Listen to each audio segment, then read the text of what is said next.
හැමදාම උදේට නැගිට ගමන් මතක් කරන්න පුළුවන් වටින කාරණාවක් ගැන මතක් කරන්න මේ හදන්නේ. ඒක නිසා විනාඩි කිහිපයකට අවධානය යොමු කරන්න. මේ විනාඩි කිහිපේ ඔයාගේ ජීවිතේට වටින දෙයක්, ජීවිතේ ප්‍රබෝධමත් වෙන දෙයක් ලැබෙන බවට ස්ථිරයි.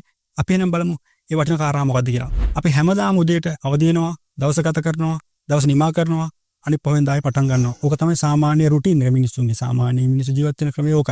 නමුත් හැමදාම උදේ නැගිටිට පස්සේ මෙන්න මේ සිතුවිල්ල හිතට දාගන්න පුරුදු වෙන්න. මට මේ ලැබිලා තියෙන S2 නැති මිනිස්සු ලෝකේ කොච්චර ඉන්නවද? මට මේ ලැබිලා තියෙන කන් දෙක ඇහෙන්නේ නැති මිනිස්සු කොච්චර මේ ලෝකේ ජීවත් වෙනවද? ඒ වගේම මට මේ වචන පිට කරන්න හම්බෙච්ච කට තිබිලත් කතා කරන්න බැරි මිනිස්සු කොච්චර මේ ලෝකේ ඉන්නවද? ඔයාට ඔය ලැබිලා තියෙන අත්‍යවශ්‍ය ශරීර අංග ගැන ඇස්, කන්, නාසය ඕ වගේ අපිට හිතා ගන්න බැරි විදිහ අපේ ජීවිතයට පහසුකම් උදා කරලා දෙන්න ඒ අවයව ගැන මොහොතක් හිතන්න.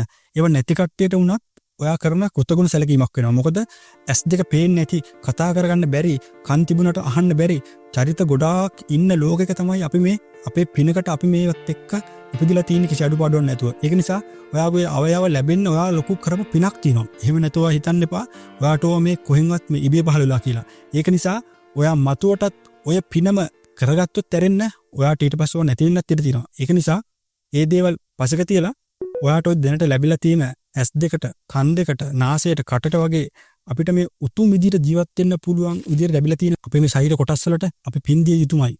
අපි නොදන්න වුණාට ඒක අපේ ජීවිතයේ අංගයක් කරගන්න. හැමදාම උදේ අවදි වෙලා මොහොතකට හිතන්න පුළුවන් නම් මට මේ නිරෝගීමත් ශරීරයක් ලැබිලා තියෙන මගේ දෙමෝපියන්ට පින් සිද්ධ වෙන්න. ඒ නිසා ඒ දෙමෝපියන්ට පින් සුද්ධ වේවා. ඒ වගේම මම කරපු යම් කුසල කර්මයක්, මම කරපු ලොකු පිනක් තමයි මට මේ නිරෝගී යහපත් ශරීරයක් ලැබිලා තියෙන්නේ.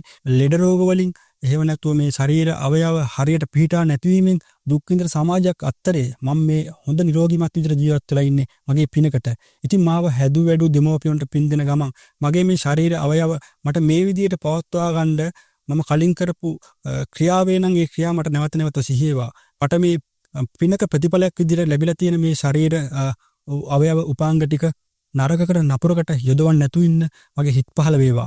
ඉතින් මේ ලැබිලා තියෙන ශරීර අංග ටික බොහෝම නිවැරදිව කල්පනාකරණය කරගෙන අපිට මේ කිසි අගයක් නැති වුණාට මේ දේවල් ඔයාගේ ඇඟේ එක ඇඟිල්ලක්, ඔයාගේ එක නියපොත්තකට හානියක් වුණොත් ඔයාට ඒකේ තියෙන වටිනාකම 100,000 ගුණයකින් කෝටි ගුණයකින් දැනෙන්න ගනී. ඒක නිසා තියෙන වෙලාවේ ඒකට කෘතගුණ සලකන්න, තියෙන වෙලාවේ ඒක රැකගන්න, නැති කෙනෙක්ට අනුකම්පා කරන්න. නැත්තම් ඔයාට ඔය අද තියෙන දෙයකට නැති වෙන්න පුළුවන්. ඒක නිසා මේ වටින කාරණාව හැමදාම උදේ පුළුවන් නම් මොහොතකට සිහිපත් කරන්න.